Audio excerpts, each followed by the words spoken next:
Hello, friends. This is Dave Hurwitz, Executive Editor at ClassicsToday.com, here with the second in our four-part series on how to listen to great music, dedicated to a survey of the Brahms String Sextet No.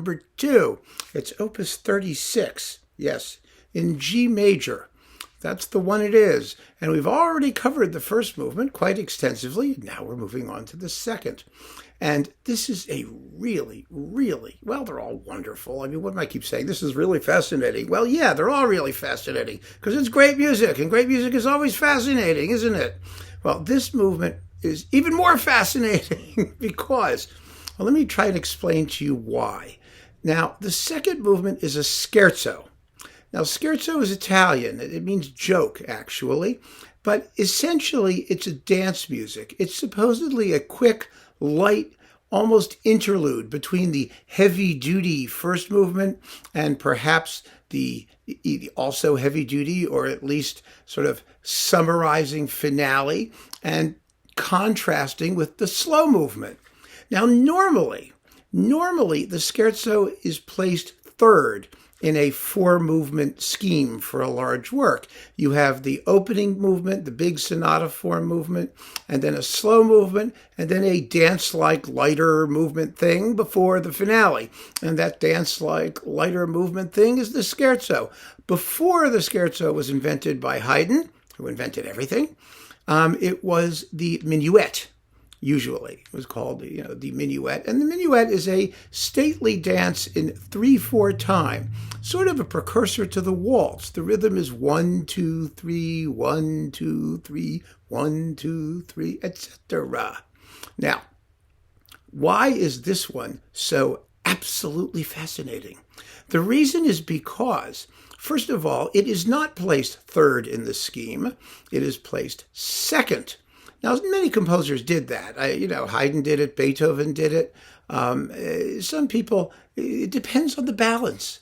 It's all about balance. It's all about what's going on in the rest of the work, where you're going to stick this particular movement and how you want the variation between fast and slow tempos to run to create maximum interest and variety and prevent you from passing out and snoring and ignoring the people sitting next to you. Or bothering the people sitting next to you. Pardon me, not ignoring them. You're annoying them. That's what I meant. But here's the thing. This particular example turns the entire model for what scherzos ought to be practically on its head. It's an anti-scherzo. Now, why is it an anti-scherzo? Well, first of all, most scherzos, as I said, since they were based on the minuet, are in 3/4 time. They're dance pieces. So they just, take that triple meter that allows you to tippy-toe across the dance floor. This one is not. Not only is it placed second instead of third, but it's in 2/4. It's in march tempo. 1, 2, 1, 2, 1, 2, 1, 2. So it's not dance-like, not really much at all, at least not initially. Let's qualify that. Not initially. So it's in 2/4. Why is it in 2/4? Why is it in 2 instead of in 3? Well, if you were listening to the first talk in this series on the first movement of the Brahms Sextet, that movement is in 3/4. And it has a second subject, which is absolutely a waltz, practically. It's ya-da, 2, 3, ya-da-da-dum, bum, bum, 2, 1, 2, 3, 1, 2, 3, 1, 2, 3, 1, 2, 3. Oh, it has this wonderful dance-like momentum to it. So why would Brahms want to follow that with another movement with the similar dance-like momentum? Answer, he doesn't. So this one begins in 2/4, which is quite unusual for a scherzo.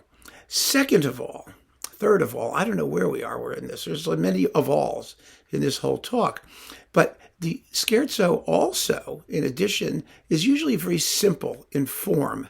That is, it's usually A-B-A.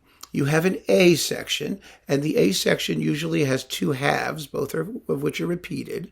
Then you have a middle section, which is called a trio, for reasons that has nothing to do with the number 3. It's called a trio. And that's a contrasting middle section. And then the A section comes back without the repeats, usually, and rounds off the whole thing. So it couldn't be simpler. The whole point is to create something that's rather relaxed and something that doesn't really, force you to focus too hard on issues of form and development. Well, Brahms doesn't care about that. He wants you to focus on issues of form and development. And so this scherzo actually has an A section, which is a full-blown sonata form in miniature. It has, like most sonata form movements, two subjects. It has a development section, and then the two subjects return. And we're going to get into that a little bit more specifically when we start playing with musical examples. But it's a very highly developed A section. Now, the B section, that is the trio, normally, because a scherzo or a minuet is in 3/4 time and has usually a lot of energy, a certain amount of vigor to it, and the emphasis is on rhythm. The middle section is generally more relaxed, somehow gentler, simpler, and it slows down quite often. It's more lyrical. Well, this one's just the opposite, because the outer sections are actually very moderate in tempo. The tempo of this is, let's see, it's allegro moderato, I think, or allegro non troppo. Allegro non troppo, which means frisky, but not too much. And so the middle section is double time, and it's in 3. It's actually in 3, and it's a really vivacious Slavic/Hungarian dance. It's just the total opposite of what scherzos usually do. It gets more vigorous. It's more exciting, not less, because the outer sections are comparatively relaxed, for Brahms anyway. And so as you can plainly see, this particular scherzo does nothing that we expect scherzos to do. But the reason, of course, Brahms is doing that is because of where it sits in the overall scheme. And when we've listened to all 4 movements, we're going to put it all together and talk about large-scale structure and organic cohesion in the work as a whole. But for now, we're just focused on this very, very unusual and fascinating scherzo. And just to see how interesting it is and how different from what typical scherzo things do, I'm going to play you the A section, without repeats, of the Brahms first string sextet. Now, the first string sextet is incredibly beautiful work, but its scherzo comes third, where it usually goes, and it's a much more typical piece of its kind. It actually has its own very distinctive features as well, but we're not talking about those, and we're not going to listen to them.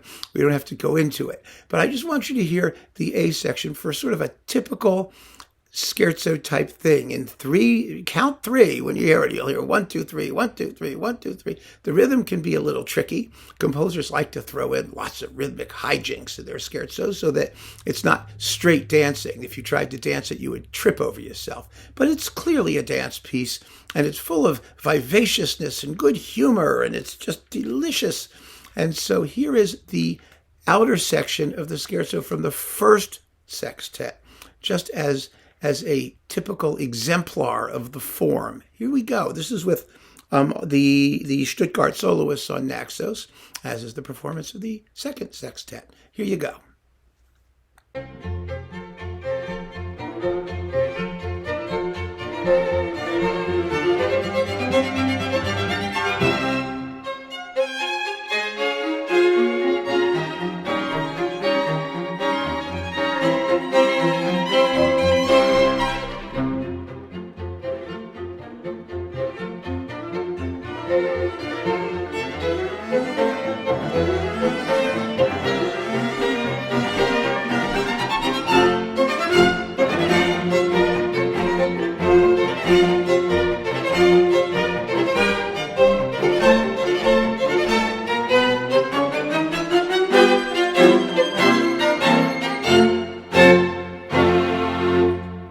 See? Bouncy, fun, rhythmic, delicious, right?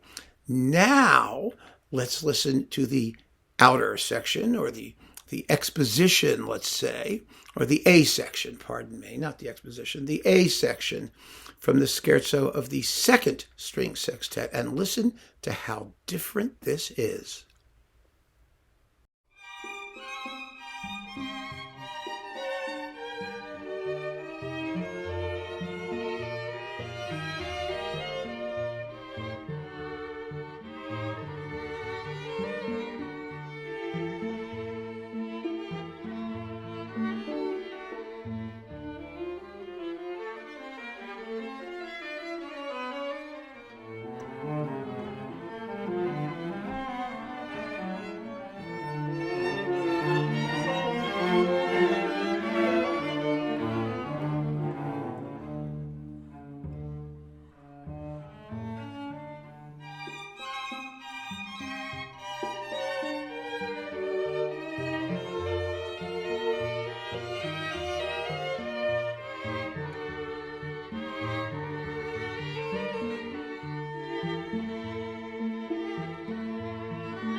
Couldn't be more different. Sounds like another composer, doesn't it? The rhythm's totally different. This one is pensive, a little bit moody, somewhat hesitant and timid sounding in its outer section. It's a different world, a totally different universe. But we're going to listen to it again now, and I'm going to identify the form for you. Because one of the things you may have noticed is that this particular outer section compared to the previous one is like much longer. And the reason it's much longer is because it has an actual sonata form structure. It has a development and it has a recapitulation, and all of those things make it longer. But that tells us something. That tells us something incredibly important about form, because in classical music, or music of any kind, form is the creative expenditure of time. And a simple ABA thing can be extremely short. You can get over it in no time at all. But if you're going to write something in sonata form where you have to expose two separate themes and then develop those two separate themes, or develop them somehow, and then repeat them, you've already enlarged the form. You've gotten a bigger piece. And that's really, really important for your understanding of why classical music is what it is. It is that way because the forms of classical music require a certain length and expansiveness in order to get you in order to fulfill themselves, in order to create a convincing structure. But the extra time allows the opportunity for a greater range of expression, for more contrast, for bigger climaxes, for more intensity. That's all what form does. All of these qualities are what form does. And so when a composer writes a longer scherzo using a sonata form, for example, in its outer section, as Brahms does here, it's not because he wants to be complicated for the sake of complexity. It's because he wants to be expressive and needs time to make it happen. And so you select a form that allows you to take as much time as you need to get the job done. And the timings that's obvious. The first scherzo, the one in the first sextet, is 2 minutes and 51 seconds long. This scherzo is 6 minutes and 55 seconds long. So, it's double the length and double the expression, you might want to say. The first one you heard is all of a uniform kind of mood. This one has two very different moods in it. You have a first subject, which is in 2/4. Then you have a second subject in that flowing triplet rhythm. It's da da da da da da da da da da da da da. That's the rhythm, triplet rhythm. It's still 1 2 1 2, but the rhythm is 1 ta ta ta ta ta 1 ta ta ta ta ta for the second subject. But let me stop talking because that's just going to get things all complicated. I'm going to play it again, and I'm going to write little superscripts over. I'll watch this while it's playing, and I will identify the first subject, the second subject, the development, and the recapitulation in the A section.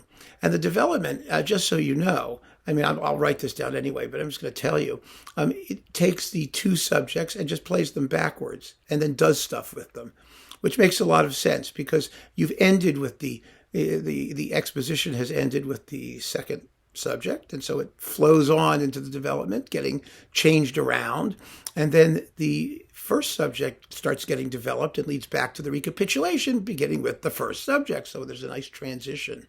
Brahms isn't trying to be difficult. He's trying to be interesting. And that's a very different matter.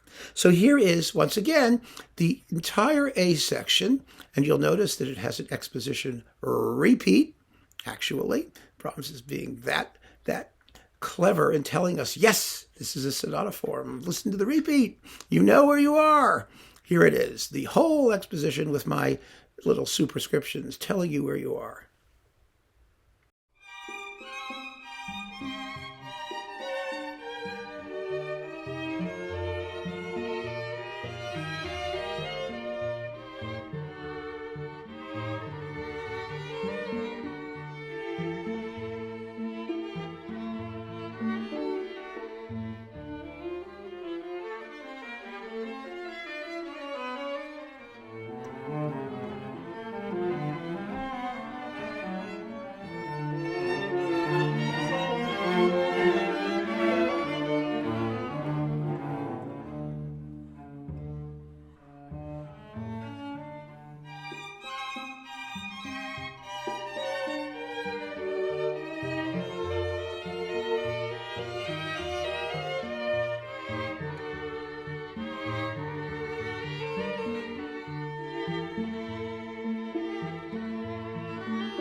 Ain't that nifty? In fact, if you want to know like how first movement form works, this is a wonderful movement to do, because in a minute and a half or so, you get the entire essence of it's a brilliant little sonata form, compact. But still, although it's compact for a sonata form, it's vastly more expansive than your typical ABA scherzo, as we heard in the first sextet. Now let's do the trio. Now the trio section, as I said, the middle section, the B section, whatever you want to call it, is a Hungarian or Slavonic dance. It sounds a lot like things that Dvorak would write later.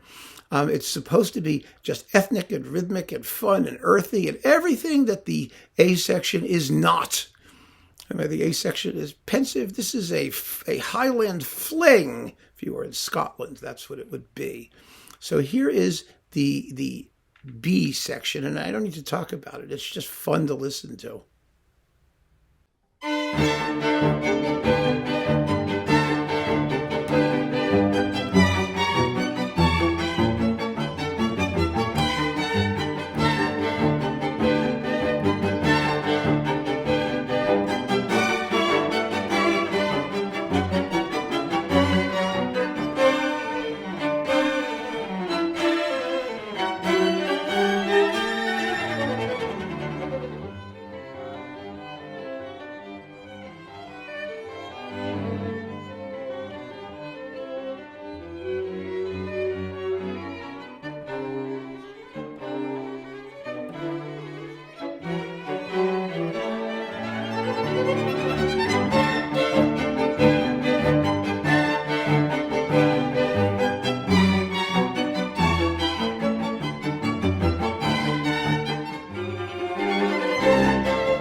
So, what is there to say?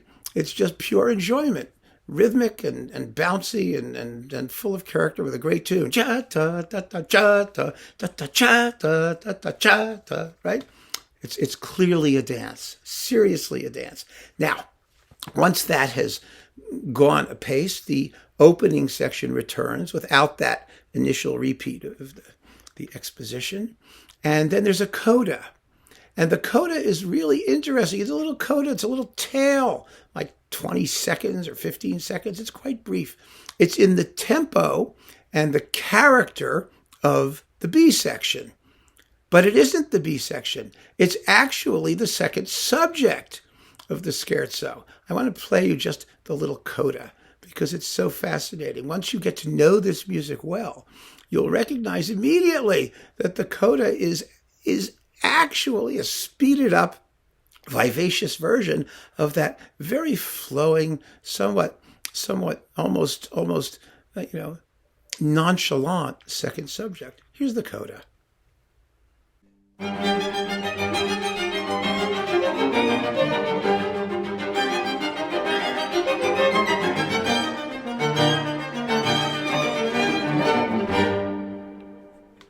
I don't know if you heard it or if you noticed. You will eventually. One of the things about these pieces is that they don't reveal all of their secrets at first listening. The whole, part of the joy of listening to these is that they always keep something a little bit in reserve, and the better you know it, the more you hear. And that's why they're so delightful. So it remains to do only one thing, which is run the whole movement all the way through so you can hear exactly what's going on and how it functions. And that's what I propose to do.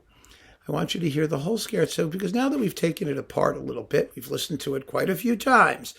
And one of the things I insist on, frankly, in these talks is that, I know I talk a lot, but there's less talk and more music, because the music teaches you itself. It's the music that explains itself to you while you listen.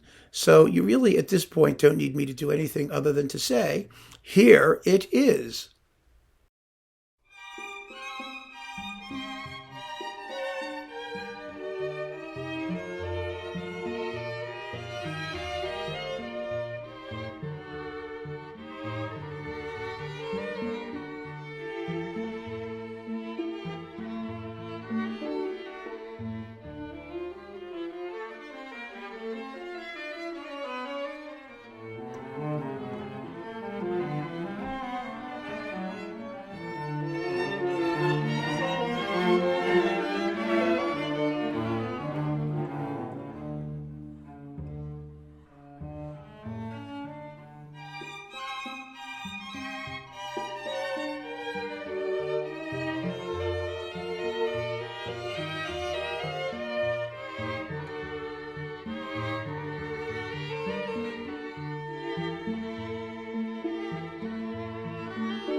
That was the Stuttgart soloist playing the second movement, the Scherzo, of the Brahms Second String Sextet.